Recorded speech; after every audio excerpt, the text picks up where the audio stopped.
بسم الله الرحمن الرحيم الحمد لله رب العالمين والصلاة والسلام على المبعوث رحمة للعالمين سيدنا محمد وعلى آله وصحبه أجمعين. Dear brothers and sisters in Islam, Assalamu alaikum wa rahmatullahi wa barakatuh. Hadith number 20 was narrated by the companion of the Prophet ﷺ, Abu Mas'ud al-Badri. He tells us that the Prophet ﷺ said, "Verily from what the people had learned from the speech of the earliest prophecy was, if you feel no shame, then do as you wish." And this was reported by Al-Bukhari. The Prophet is telling us ﷺ that the religions that preceded our religion can be also a source of information to us as Muslims. But you have to be careful, because whatever is in the previous religions, it can be one of three. Either it goes side by side with our religion, so we have to follow that, not because it's in the previous religions, but because it's in our religion. Or it might go against our religion, so we have to reject this. The third option is that it doesn't go against and it is not in accordance to our religion, such as the stories of the prophets and what happened to them. But it doesn't go against our teachings in Islam. In this case, we do not say that it's false, and we do not say that it is truth. And we take it as it is. There's no problem. The Prophet said, if it doesn't go against your religion, then you may say the stories of the sons of Israel. No problem, inshallah. Now, this is a prophecy that the Prophet told us, ﷺ, that the people around you now, one of the earliest speeches from a prophecy that came before you and the people are circulating is, if you feel no shame, then do as you wish. Do as you please. Now, is this a permission? Is it a permission for us, if we have no shame, to do whatever sin or shameful acts we feel like doing? The answer is no, definitely not. This is a linguistic way of telling you and warning you that if you have no shame and you do whatever you wish, you will be held accountable on the day of judgment. Because shame is the last line of defense that prevents you from doing things that are not appropriate. And what is shame? And actually, the word used in the hadith is negating bashfulness and shyness. So if you're not bashful, if you're not shy, you may do whatever you wish. So what is shyness that this hadith highlights and puts great value to? Shyness or bashfulness is a feeling that one gets. It's a change in one's internal feelings because being afraid of being blamed for doing something. So it's an honorable feeling, bashfulness and shyness, that drives people to stay away from whatever condemns them or brings bad reputation to them. And it drives people to fulfill others' rights. So I may be bashful or shy from my parents, and that is why I provide for them and I support them, because I'm bashful. I don't want to be ashamed of not supporting them. It's a duty of mine. And this duty cascades on all aspects of life. And not only that, the hadith also means that if you're a practicing Muslim, and this particular thing, if you do it, you don't feel ashamed of doing it, this means that's permissible. Go ahead and do it. So, for example, I'd like to play squash with a friend. Do I feel ashamed when people know that I play squash? No. Then go ahead. There's no problem in doing it. This does not apply with someone who is sinful, because a sinful person does not mind walking in shorts in the middle of the street. Men and women are looking at him. You're exposing your awrah. He has no problem. He has no shame. He has no bashfulness. So this doesn't mean because you don't have shame or bashfulness, it's okay for you to walk like this. No, it is not. And the warning is, do whatever you want. On the day of judgment, you're going to be punished. So this can be looked at in both ways. And bashfulness or haya is a good thing. And it only brings good things. The Prophet ﷺ told us that bashfulness or shyness is one of the branches of Iman, the 60 plus branches. Not only that, the Prophet was walking once and saw a man talking to another man. And this happens with us all the time. We may tell a friend, why are you so shy? Come on, be forthcoming, be a man, speak out, demand this and demand that. The Prophet ﷺ saw a man addressing another, and he is blaming him for being so shy. The Prophet ﷺ intervened and said, leave him. Bashfulness does not bring anything except good. Al-haya la ya'ti illa bi khayr. Leave him. The feeling of bashfulness, of being shy, is a positive one. Now we're going to define, inshallah, which kind of bashfulness is, or which kind of shyness is positive and which is negative. Now, there are types of bashfulness. The highest and the best is what Allah implants in us so that we are bashful of Him. We are shy of Allah Azza wa Jal. And this results only from knowing Allah, from acknowledging His beautiful names and attributes, from knowing that Allah is close to His servants, overlooking what they do.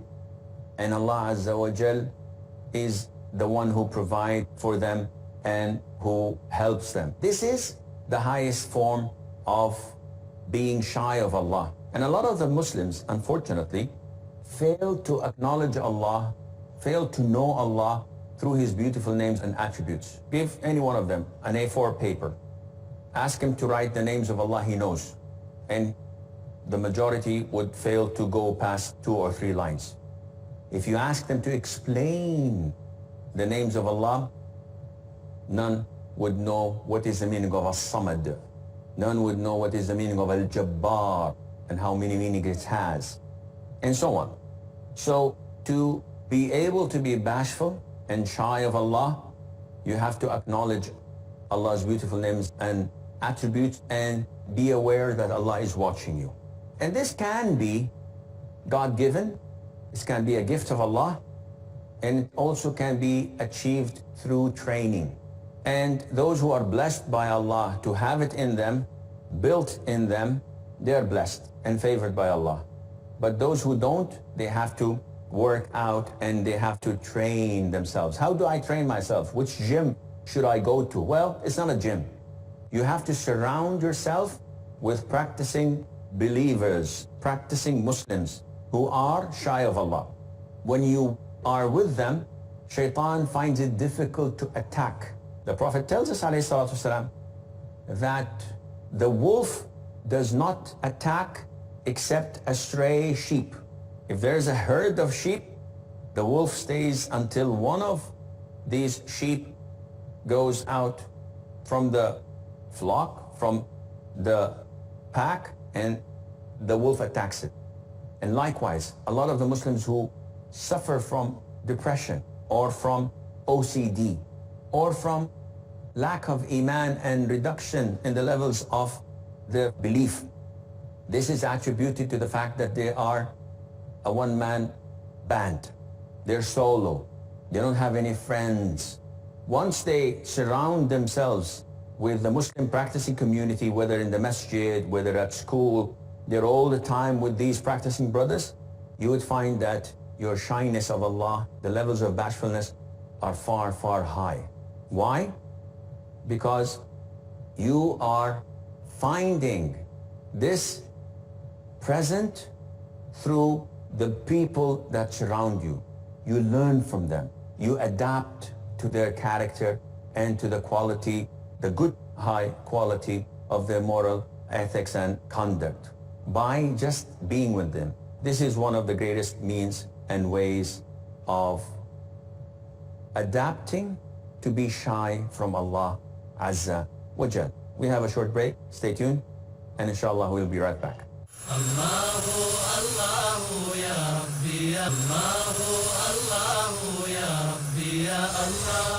Assalamu alaikum wa rahmatullah, and welcome back.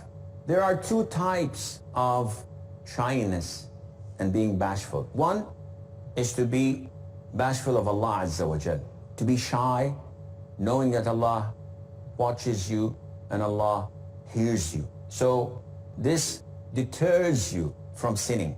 This is always with you, and that is why you stay away from what angers Allah, because you are shy of Allah Azza wa Jal. The second type of shyness is when you're shy with the people. So maybe it's not sinful, but it is inappropriate. As in the case, if you are in a circle of knowledge, the sheikh is in front of you, and then you extend your feet in his face. You stretch your legs, and there's nothing between you and him. Is it forbidden in Islam? No, it's not mentioned in the Quran and the Sunnah, but it is inappropriate. Only people with no shame would do this thing. Even in front of their parents. You cannot stretch your feet, stretch your leg like this in front of your parents. This is inappropriate. So there are levels of bashfulness even with the individuals, with human beings. This is the level that keeps us away from being impolite. And bashfulness, as stated before, is an honorable feeling that deters you from doing bad things that may have an impact or an influence over your reputation, so that people would say that, look at so-and-so, he did this and that, this is inappropriate, what a bad thing to do. And the Arabs had this even before Islam. And that is why Allah selected them to have the message of Islam. And then it would be spread all over the world, because at the time they were the best of all nations in intellect, linguistically. Though they were the poorest, but they had things in them that they'd rather die than not do. They'd rather die than to beg people or to do shameless or shameful things. That is why Hind bint Utbah, the wife of Abu Sufyan ibn Harb, the mother of Muawiyah ibn Abi Sufyan, may Allah be pleased with them both, or all.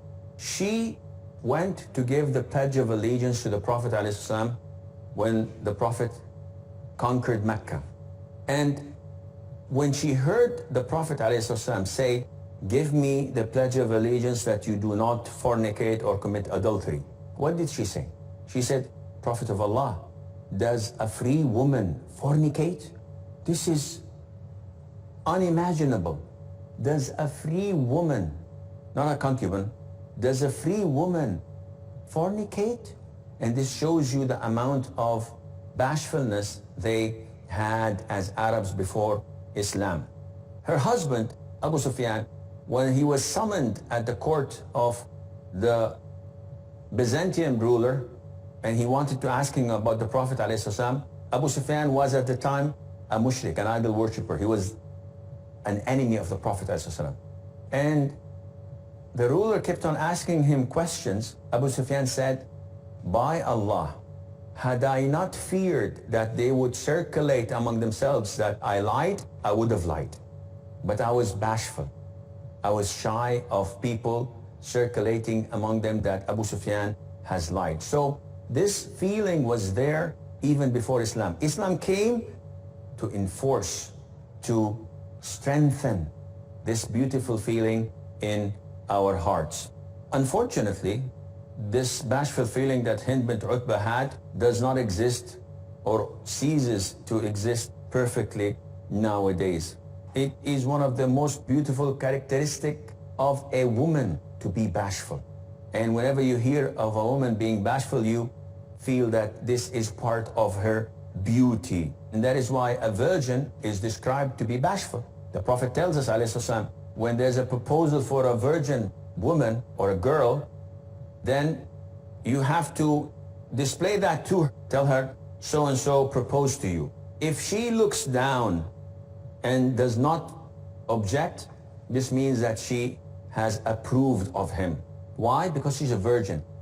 If she rejects him, she would object. No, I don't want this man. He's ugly, he's poor, he's old. But once she looks down and she does not say anything, the Prophet says that this is an indication that she has approved of him. Why? Because she's bashful, she's shy. Nowadays, unfortunately, girls are not like this at all. They have taken the veil of bashfulness and thrown it away. And this is because of TV channels, satellite channels that expose them to dancing and singing and love affairs. Not only that, even to homosexuality. So girls are not girls anymore. Boys are not boys anymore. Now, the Muslims, unfortunately, a lot of them have been exposed to different cultures and they've neglected their own religion and culture. And that is why you find them affected by the means of media, and you don't find this bashfulness in them. And this is something that has to be rectified and fixed quickly, because it is a branch of Iman, as the Prophet tells us, alayhi salatu wasalam. Now, being shy can be positive and can be negative. It's positive when it prevents you from falling into sin. It is positive when it is forcing you to fulfill the rights of others who need to have their rights fulfilled, like the parents, the wife, the children. So you're bashful, you're shy, that if you don't be kind, people would talk against you, so you do this. It can be negative when it has the opposite effect. For example, if your bashfulness and shyness stop you from seeking knowledge, then this is negative. Scholars say that knowledge cannot be attained by someone who's shy and someone who is arrogant. The shy person sits in a circle of knowledge, listens to the lecture, has 6 or 7 questions in his mind, he's unable to understand, yet he fails to ask questions. Why? He's bashful. Why didn't you ask? I was afraid people would laugh, maybe. They would think I'm stupid, I'm this or that. This is wrong. This is negative form of shyness. Likewise, the companions were completely unlike this. Sulaym, may Allah be pleased with her, one of the great companions of the Prophet, the mother of Anas ibn Malik. She goes to the Prophet ﷺ, and the wife of the Prophet, Salama, is there. And she says, O Prophet of Allah, Allah is not bashful, Allah is not shy from the truth. If a woman sees a wet dream, does she have to offer ghusl? And the Prophet said, ﷺ, if she ejaculates, if she sees the ejaculation water coming out, then she has to perform ghusl. Salama said to her, you have exposed women. What kind of question do you ask? And the Prophet said, ﷺ, hush, don't talk like this, Salama. She is learning her religion. So this was not to do with bashfulness or shyness. She had to learn her religion and she had to ask the question. The shyness that prevents you from forbidding evil and vice is not a positive shyness. This is not a recommended bashfulness. This is being simply a coward. When you see evil, when you see vice taking place and you do not react, why don't you tell these people what they're doing is wrong? I'm shy, I'm bad. No, you're not. You're a coward. This is negative and you are sinful. You have to go and tell them, why aren't you praying? Why are you drinking intoxicants? Why are you listening to music? All of this is haram. You have to go and address them. And unfortunately, shyness has disappeared from earth, or almost has disappeared. The common denominator between the disbelievers is the love for nudity. And this is what made our forefathers Adam and Eve, peace be upon them, descend when they ate from the forbidden fruit, and they saw that the clothes and the things that were covering their aura has disappeared. If you go to the jungles of Africa or the jungles of the Amazon, they are disbelievers. They're kafir. I'm not talking about the Muslim ones. The Muslims are different. The disbelievers, you will find them sharing the same qualities of the civilized disbelievers. The common denominator is they're both disbelievers, and not only that, that they praise nudity. And this shows you that bashfulness and shyness has disappeared. You would find a woman wearing nothing on beaches. You would find men wearing nothing in sports clubs. What is this? Don't you have any shame in you? Don't you have any shyness of people looking at you? So no, this is my body. I can show it to whomever I want. Islam forbids this and fights this. You can show your body only to your spouse. He's the only one, or she's the only one who can enjoy this. But it's the same thing. Nudity in Africa, in the Amazons, and nudity in nightclubs and on nude beach camps. Why? Because they do not have the iman, the belief in their hearts. And as the Prophet said, alayhi salam, if you have no shame, do whatever you wish to do. And this is exactly what they're doing. These forbidden relationships, these nudity magazines, TV stations, on the streets, on billboards, it's corrupting the society. And they don't feel it, they don't know it. But this affects their marriages, it affects the family, it affects the schools, it affects the teenagers, it affects everybody. Yet they fail to recognize this. This is all the time we have. Until we meet next time, fi amanillah. Assalamu alaikum wa rahmatullahi wa barakatuh.